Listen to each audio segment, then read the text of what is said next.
പിന്നെ പറയാണ് നമ്മളെ നാട്ടിൽ 20 പ്രശ്നം. നേരെ മറിച്ച് നമ്മളെ നാട്ടിൽ തറാവീഹ് 20 അത് ബിദ്അത്ത് തന്നെയാണ്. അത് തമിഴ്നാട്ടിൽ 20 പ്രശ്നമില്ലേ? പിന്നെ പറയാണ് സൗദിയിലുള്ള 20 ഈ 20 അല്ല. നമ്മുടെ നാട്ടിൽ തറാവീഹ് 20, മക്കത്തുള്ള തറാവീഹ് 20 അല്ല. ശരിയാണ്, അവിടെ ഉള്ളത് ഇഷ്റൂനാണ്. ഇംഗ്ലണ്ടിൽ 20 ഇല്ല, അവിടെ 20 ഉള്ളത്. ഡൽഹിയിൽ പോയപ്പോൾ അവിടെയും 20 ഇല്ല, ബീസാണ് അവിടെ ഉള്ളത്. 8 കൂടിയാൽ ബിദ്അത്താണെന്ന് പറഞ്ഞിരുന്നു ഒരു കാലത്ത്. റമദാനിലെ രാത്രിയുള്ള നമസ്കാരം തറാവീഹ് 8 കൂടിയാൽ ബിദ്അത്താണെന്ന് പറഞ്ഞിരുന്നു, കാലങ്ങളോളം പറഞ്ഞിരുന്നു. 8, 3, 11 അതിനേക്കാൾ കൂടരുത്. ആ പറഞ്ഞതിൽ തന്നെ അവർ ഉറച്ചു നിൽക്കുകയാണെങ്കിൽ അത് ധീരതയാണെന്ന് പറയാം. അതിൽ തെറ്റ് മനസ്സിലാക്കിയിട്ട് തിരുത്തുകയാണെങ്കിൽ റമദാൻ നടപ്പിലാക്കി 20 സഹിയ സനദുണ്ട്. അതിന്റെ സഹിഹാക്കിയ ഒരു ലിസ്റ്റ് സലഫി ഇമാമുകൾ തന്നെ ഇവർക്ക് കൊടുത്തിട്ടുണ്ട്, ഷെയ്ഖ് ഇസ്മായിൽ അൻസാരിയെ പോലുള്ളവർ. അപ്പോൾ അത് മനസ്സിലാക്കിയിട്ട് 20 സഹിഹാണെന്ന് അംഗീകരിച്ചു, ആ പഴയത് തിരുത്തിയാൽ അത് മാന്യതയാണെന്ന് പറയാം. പറഞ്ഞിട്ടില്ല എന്ന് പറയുന്നത് പിതൃശൂന്യതയാണ്. ഒന്നുകിൽ പറഞ്ഞെടുത്ത് നിൽക്കുക, അത് ധീരതയാണ്. തെറ്റ് മനസ്സിലാക്കി തിരുത്തുക, അത് മാന്യതയാണ്. പറഞ്ഞിട്ട് ഇപ്പം പറഞ്ഞില്ല എന്ന് പറയുന്നത് തികഞ്ഞ പിതൃശൂന്യതയാണ്. മുജാഹിദുൽ ഒരിക്കലും ആ അവസ്ഥയിലേക്ക് പോകരുത്. നിങ്ങളുടെ കാസറ്റുകൾ, സീഡികൾ, പ്രസംഗങ്ങൾ എന്നല്ല, സക്കരിയ സലാഹിയുടെ ആത്മാർത്ഥമായ തൗബ വളരെ വ്യക്തമായിട്ട് അദ്ദേഹം ഞങ്ങൾ ഇങ്ങനെ വാദിച്ചിരുന്നു, അത് തെറ്റാണ്, ഞങ്ങൾക്ക് ഇങ്ങനെ ബോധ്യപ്പെട്ടിരിക്കുന്നു എന്ന് പറഞ്ഞുകൊണ്ട് അദ്ദേഹത്തിന് മനസ്സിലായ ഇവിടം വരെയെങ്കിലും അദ്ദേഹം അംഗീകരിച്ച് പറഞ്ഞത് തെളിവായിട്ടുണ്ട്. അതുകൊണ്ട് ഇപ്പം വന്ന് പറയാണ് ഞങ്ങൾ സമസ്തയുടെ 20 എതിർത്തെന്ന്.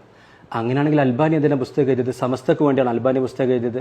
11 വർദ്ധിപ്പിക്കുന്നത് ബിദ്അത്താണെന്ന് പറഞ്ഞത് അൽബാനി പുസ്തകം എഴുതിയില്ലേ? ഷേഖന്നൂരിന്റെ മനഹജ് സ്വീകരിച്ചില്ലേ? സഹീഹുൽ ബുഖാരിയുടെ റാവി യസീദ് ബിൻ ഹുസൈഫയെ ദുർബലനാന്ന് പറഞ്ഞില്ലേ? അങ്ങനെ ആ വഴി സ്വീകരിച്ചുകൊണ്ട് 20 ലഈഫാക്കാൻ ശ്രമിച്ചു, 11 കൂടുതൽ ബിദ്അത്താണെന്ന് പറഞ്ഞു. എന്നിട്ട് ഇപ്പം ഇവർ പറയാണ് ഞങ്ങൾ സമസ്തർ 20 എതിർത്തിട്ടുള്ളത്. അപ്പോൾ അൽബാനി പുസ്തകം എഴുതോ?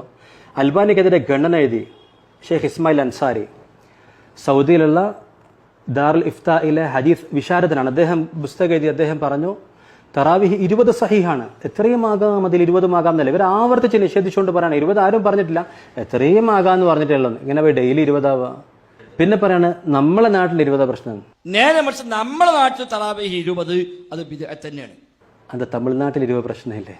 പിന്നെ പറയാണ് സൗദിയിലുള്ള 20 ഈ 20 അല്ല. നമ്മുടെ നാട്ടിൽ തറാവീഹ് 20, മക്കത്തുള്ള തറാവീഹ് 20 അല്ല. ശരിയാണ്, അവിടെ ഉള്ളത് ഇഷ്റൂനാണ്. ഇംഗ്ലണ്ടിൽ 20 ഇല്ല, അവിടെ 20 ഉള്ളത്. ഡൽഹിയിൽ പോയപ്പോൾ അവിടെയും 20 ഇല്ല, ബീസാണ് അവിടെ ഉള്ളത്. എന്തൊക്കെയാ പറയുന്നത്? അപ്പം നിങ്ങളൊന്നെങ്കിൽ ധീരത കാണിക്കാം, അല്ലെങ്കിൽ മാന്യത കാണിക്കാം, പിതൃശൂന്യത കാണിക്കരുത്. പറഞ്ഞ കാര്യം പറഞ്ഞില്ലെന്ന് പറയുന്നത്. ഇല്ലല്ലദീന താബ് വഅസ്ലഹു വബയ്യനു.